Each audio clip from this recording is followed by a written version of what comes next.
Já que é assim... Deixa eu desligar o radião. Não, é o radião. Peraí.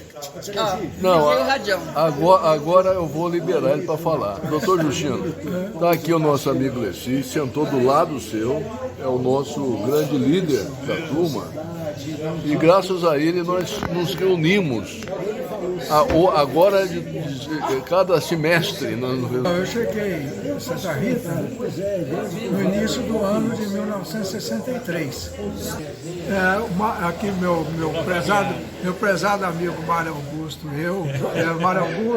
João Pedro, o João Batista de Carvalho Filho, de Poços de Caldas, éramos considerados bons alunos, né? Bons alunos. A ET, ela envolvia muito a gente nas atividades. Naquela época, a gente tinha um orientador técnico na ET, que era o Padre Alonso. Quando chegou no mês de setembro de 1963, portanto, a gente estava bem no início, o Silvério e eu fomos na ET. A gente vivia dentro da ET, né? Passava o dia inteiro assim. Chegamos lá, era semana de recesso, falou, vocês estão aqui na escola, vem cá. Aí levou a gente para o laboratório para a gente desenvolver um circuito impresso, que era um amplificador de audiofrequência usando válvulas. E a gente não tinha acesso a transistores. Não tinha acesso a transistores, né? Essa era a válvula de potência de saída. 12AX7 era duplo triodo, amplificador de baixa potência com um fator de multiplicação de 100. E a 12AU7 era quase igual com o fator de amplificação de 12. A gente, para fazer um amplificador em circuito impresso, e o circuito impresso era artesanal. Você pegava uma placa, cortava no tamanho que você... O tamanho era determinado pelo tamanho do transformador. De cobre? A gente cortava uma trilha de fita isolante, colava em cima do cobre, né, no trecho que era preservar o cobre, depois mergulhava aquilo de cabeça para baixo num perclorato saturado de ferro, ele corroía o cobre e ficava todo. Nós fizemos um levantamento da curva de resposta, até me lembro direitinho que teve uma hora que crescia o sinal lá e eu não conseguia explicar, que nem eu e o Silvério chamamos o Padre Alonso. Aí ele explicou que estava entrando em ressonância, transformador de saída, enfim. Aí fizemos um relatório. Ele pegou aquele relatório, moldou no formato, depois mandou para a revista Antena. Mandou para a revista Antena, foi publicado algum tempo depois, foi um primeiro artigo. Então a gente vivia. Aí, resultado, quando o Mário, eu e tal, terminamos a ET, falamos, nós vamos ficar por aqui mesmo e já vamos entrar lá. Porque nós começamos a dar aula na ET, quando o Padre Alonso saiu, em 1965, a ET ficou sem. Aí ela chegou lá e falou, peraí, não tem jeito de ficar sem aula. Aí chamou o Mário Augusto, o Eduardo Augusto Pellegrinelli, o João Batista de Carvalho Filho, o Eduardo depois de Poços de Caldas, e eu, para substituirmos o Padre Alonso em algumas atividades. No segundo ano do Inatel, o Jaime Dreiser, ele só vinha no final de semana. Sexta-feira. Ele chegava na sexta-feira à tarde, e aí eu quero resgatar um fato importante que as pessoas não sabem. Eu valorizo muito isso por causa do desprendimento das pessoas. Naquela época, na turma do terceiro ano, precisava introduzir a disciplina de eletrônica industrial. E o Inatel estava com muito poucos recursos, muito pouco. Você está falando em 69, mais ou menos, não, 68. Eu estou falando em 67, 68. Aí, o Jaime Dreiser chegou lá e falou, não, por isso não seja. Eu dou a aula de eletrônica industrial, se um dia vocês tiverem condições de me pagar, vocês me pagam. Era assim. Grande. Aí, o Jaime falou, ó, só que eu não posso vir nem dar manutenção no equipamento de laboratório, nem preparar as experiências de laboratório. Aí ele chamou uma turma para integrar o corpo de monitores. Aí chamou a mim, o Hernani, o Márcio Lorival, tá? Para a gente integrar o corpo de monitores, amparar as coisas nas aulas de laboratório. Então, por exemplo, o Hernani, eu, então, além das aulas de laboratório, como a gente tinha experiência da ET, a gente trabalhava na manutenção dos equipamentos, né, de laboratório. Casou perfeito. E aí, parava, o Jaime Dreyce, ele era fanático pelo Inatel. Acabava a aula dele às 9h30 da noite, ele ia reunir com os monitores. E aí não tinha hora para terminar, porque todos os problemas ele pegava um pedaço de papel e anotava tudo que a gente tinha que fazer para a próxima semana. Tá? E não tinha hora para acabar. Eu me lembro direitinho, naquela época, eu comia num bar aqui no bar do Darcy. Darcy Atença. O Darcy não tinha hora para fechar. Não tinha hora para fechar. Naquele tempo ele não tinha hora para fechar. Então, a gente chegasse lá 10, 11 horas da noite, meia-noite, ele estava aberto, ele servia a janta para gente. Você morava comigo, você às vezes chegava no amanhecer. E eu lembro um dia que nós acabamos de jantar e saímos do bar do Darcy, o dia estava amanhecendo. Ô, Chico, o bar do Darcy não é aquele que você comia e descia uma aranha. O Miguel Malícia, nós jantamos aqui. O bar, o Miguel Malícia, nós jantamos assim, desceu uma aranha em cima do prato do Miguel Malícia. O Miguel, aí ela foi subindo. Você vê o nível Aí ele foi subindo, aí o Miguel Malícia foi lá, pagou as contas e não voltou mais lá. Eu gostei muito da parte de matemática, sabe por quê? Na parte da eletrônica, a gente estudava no curso técnico, mas inevitavelmente a gente precisava fazer muitos cálculos naquela época, calcular a amplificação de uma válvula, a impedância de saída e tal, e eu gostava desde o tempo do ginásio, eu gostava muito de matemática e de ciências. Tá? Eu era gozado, eu gostava de matemática, de ciências e me interessava muito também na época por línguas. Eu gostava de estudar inglês, francês, tinha curso de latim no ginásio, latim. Tá? Eu fui para o Inatel, comecei a me interessar muito pela parte de alta frequência e aí você sabe, a alta frequência é trabalhar com equações de Maxwell. E aí fui envolvendo com isso. Mas eu nunca fui um especialista em cálculo. Para mim, o cálculo sempre foi uma ferramenta que eu procurava entender direitinho para aplicar em trabalhos de engenharia. Eu comecei então a dar aula no Inatel, como monitor do Jaime Dreyce, em 1º de abril de 1968. E saí do Inatel no dia 30 de junho de 2020, então 52 anos. Que beleza. E quantos livros você escreveu, Justino? Livros, eu escrevi 4 livros. Comunicações óticas, propagação de ondas eletromagnéticas, engenharia de micro-ondas e engenharia de antenas. Foram editados pela editora Érica. Ultimamente, a editora Érica ela foi vendida há muitos anos para a editora Saraiva, e a Saraiva entrou num processo judicial meio complicado, então os meus livros, os que foram editados, continuam no mercado, mas eles não fizeram novas edições. E como que você viu a evolução dos alunos nesses 52 anos que você... torta de limão e pudim. Antigamente as pessoas eram mais bem preparadas? Olha, eu vou falar da minha experiência pessoal. Eu não tenho dúvida que os alunos eram mais bem preparados, mesmo que eles não tivessem um bom desempenho. Mas Você arruma uma colherinha para mim?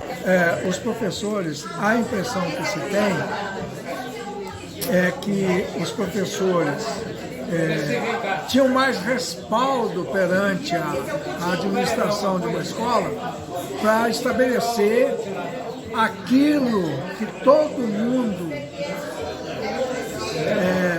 almeja, que é a liberdade de cátedra. Liberdade de cátedra não significa você fazer o que você quer, e sim você fazer aquilo que precisa ser feito do jeito que você achar mais conveniente para aquela situação. Isso que é a liberdade de cátedra.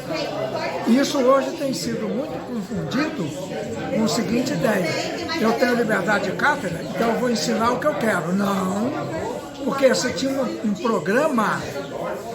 Você tinha um programa para cumprir, porque aquela programação, se você não cumprisse, ia fazer falta do professor das sequências daquela disciplina. Então, isso era tratado com muito cuidado naquela época. Talvez nem fosse com maior rigor, mas com muito cuidado. Você tem uma ideia, eu me esqueço uma vez, teve uma época aqui no Inatel, que o Inatel ficou sob uma visão muito severa do Ministério da Educação. Porque o Inatel sempre se apresentou como uma escola diferente. Ele tinha a autorização de beneficência, ele tinha isenção de... Então todo mundo ficava de olho no Inatel. E teve uma época, uma série de circunstâncias que não vale a pena relatar aqui, ele ficou muito em evidência, infelizmente, de alguns fatos inadequados que havia. E aí, todos os meses, ou no máximo cada 30, 40 dias, chegava um grupo de inspetores no Inatel. Chamava-se TAIA, Técnicos de Assuntos Educacionais. E aí eles forçavam tudo dentro do Inatel. Tudo. Eu cheguei a ter um dia, eu estava dando aula, uma inspetora entrou, e outra coisa, isso aí estendia-se também para ET e para FAI, porque não ficava jeito de falar, não, eu vou lá, não, eles vinham e fiscalizavam tudo. Eu cheguei a ter uma inspetora que ela entrou na sala, sentou naquela mesinha que a gente colocava a caixa de giz e a caderneta de chamada. Na caderneta de chamada vinha a lista dos alunos e no fundo vinha o programa da disciplina. Ela entrou, passou as folhas lá, olhou o programa, olhou o que eu estava escrevendo no quadro, Conferir. assinou a coisa e saiu da sala. Então, até ficou muito em evidência nessa época daí. Então, Mais ou menos que ano, mais ou menos, só para ter uma ideia. isso aí começou, no segundo metade da década de 70, 79, por aí, e foi até começo da década de 80. Aí viram que não tinha nada, coisa assim, eles foram sendo criados outros cursos, tiveram que se dedicar. Mas, E isso foi uma oportunidade para melhorar ainda mais? sem dúvida, porque toda vez que você está sob pressão, você vai eliminando aqueles pontos que são falhos pela própria natureza da instituição. Quando você acha que o Inatel deu um salto de qualidade do ensino? Isso fica muito bem definido. Muito bem definido. Nem todos vão concordar com o que eu falo, mas isso daí, esse grande salto, começou no início do ano de 1970, com o início da administração do Luiz Gomes. A parte dos inconvenientes dele, era um cara de muita visão, muita dedicação, e ele tinha uma ideia bem diferente. E outra coisa, o Luiz Gomes era um cara audacioso. Naquela ocasião, quando o Luiz Gomes assumiu, a situação do Inatel era muito precária. Muito precária. Déficit alto, dificuldade de recursos.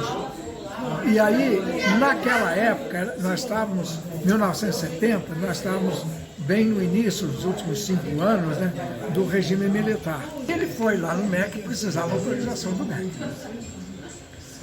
Quando chegou lá, o MEC examinou o curso, o nível do curso, pagamento de professores, funcionários, falou, não, vocês podiam cobrar até tanto, e autorizou. Aí os alunos, logicamente, não gostavam.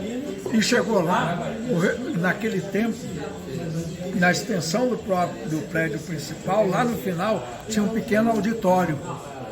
O Luiz Gomes reuniu o pessoal lá e falou, olha, a autorização é tanto, é um anfiteatro, nós podemos cobrar até tanto. Se vocês não quiserem, pega a chave do Inatel, vai lá e entrega do MEC.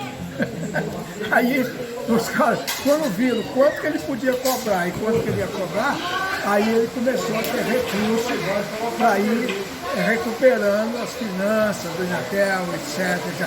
Já contratou de cara o Zé Maria para vir em tempo integral, e aí estendeu nossos contratos para a gente continuar trabalhando no Inatel, enfim. Esse foi o primeiro salto importante para a Bolsonaro. O segundo salto importante foi que, ao mesmo tempo, ele começou a trabalhar para ampliar o curso do Inatel da engenharia de operação de 3 anos para engenharia plena na época de 4 anos. Porque naquela época a lei permitia você fazer engenharia plena em 4 anos, em 5 anos ou em 9 anos, prevendo o curso noturno. Era com 5 anos, com no mínimo 720 horas por ano, 4 anos com 900 horas por ano e 9 anos com 450 horas por ano, para prevendo o curso noturno. E aí ele começou a lutar para isso e contratar novos professores que dessem apoio técnico e científico para obter a aprovação do curso. O senhor não gosta de andar pela terra. E aí foi o segundo grande salto do Inatel.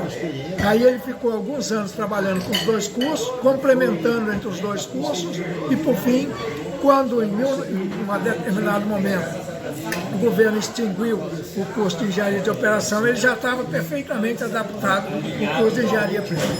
Então esse foi o segundo salto importante do Inatel. O terceiro salto importante para o Inatel foi quando o Inatel, já no final da gestão do Luiz Gomes, ele começou a interagir mais fortemente com o ambiente externo, oferecendo treinamento, cursos de especialização, cursos de pós-graduação para fora do Inatel. Tá? Isso, aí ele criou um centro chamado CDTEC, Centro de Desenvolvimento e Tecnologia do Inatel. E aí foi o terceiro grande salto. Sabe por quê? Porque nessa época o Inatel criou um novo canal de arrecadação de recursos. Tá? Que se transformou no ICC atualmente. Que hoje atualmente é o ICC. Ele tem um peso importante, tão importante, que hoje uma quantidade imensa de alunos do Inatel estudam com bolsa de estudo. Fantástico, né? Ô, Justino, e a eletrônica evoluiu nessa época? Não, a eletrônica aí não tem jeito. A eletrônica não tem, a gente não tem parâmetro. E você conseguiu acompanhar essa evolução de jeito toda? nenhum. Eu peguei uma pequena parte e fui tentando acompanhar essa pequena parte. O resto a gente só tem o acompanhamento por notícia, porque é praticamente impossível você acompanhar a evolução. Principalmente, você tem uma ideia, no nosso tempo de estudante, nós nunca estudamos microprocessadores, não existia. Nunca estudamos programador lógico controlado. Hoje você pega um celular desse aqui, tem 100 milhões de circuitos integrados aqui dentro, que você não sabe nem como é que produz. E outra coisa, não só você não sabe como produz, como poucas entidades, países ou nações detêm esse conhecimento. Muito obrigado o seu depoimento aqui para o nosso site. Eu que fico agradecido. E outra coisa, eu fico muito agradecido a vocês. Eu comemoro, divulgo e defendo tudo isso. Nós estamos convivendo há dezenas de anos e mantivemos esse laço afetivo por tantas décadas. Isso não tem valor, não tem nada que pague. A gente não consegue mensurar o valor que tem essa amizade, essa afetividade. Eu é que fico agradecido vocês lembrarem sempre do meu nome. Muito obrigado.